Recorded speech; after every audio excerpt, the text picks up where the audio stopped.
आखिर अल्लाह ताला ने किसको जालिम कहा? So this is day 16 of understanding Quran in the most easiest way.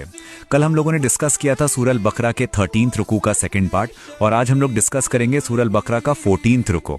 तो अल्लाह ताला फरमाते हैं, यहूदी कहते हैं कि नसरानियों के मजहब की कोई बुनियाद नहीं, और नसरानी कहते हैं कि यहूदियों के मजहब की कोई बुनियाद नहीं।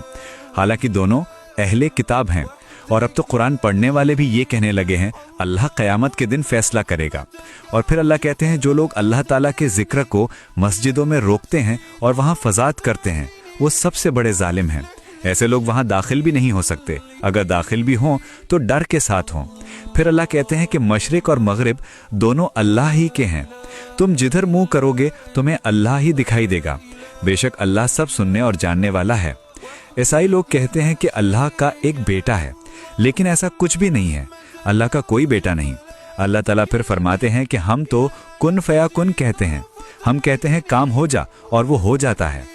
फिर अल्लाह ताला कहते हैं कि काफिर लोग कहते हैं कि या तो अल्लाह खुद दिखाई दे या फिर कोई मौजज़ा यानी मिरेकल दिखाए। हालांकि इल्म वालों के लिए और यकीन रखने वालों के लिए निशानियां ही निशानियां हैं। फिर अल्लाह कहते हैं कि हमने नबी सल्लल्लाहु अलैहि वसल्लम को बशारत देने वाला और डर सुनाने वाला बनाकर भेजा, और यहूदी तब तक तुमसे राजी नहीं होंगे जब तक तुम उनके तरीके पर ना चलो। याद रखो हक वही है जो अल्लाह की तरफ से आया, और वही लोग कामयाब हैं जो इसे पूरे सही तरीके से पढ़ते हैं। तो ये था सूरह अल-बकरा का 14th रुकू, और कल इंशाल्लाह हम डिस्कस करेंगे सूरह अल-बकरा का 15th रुकू।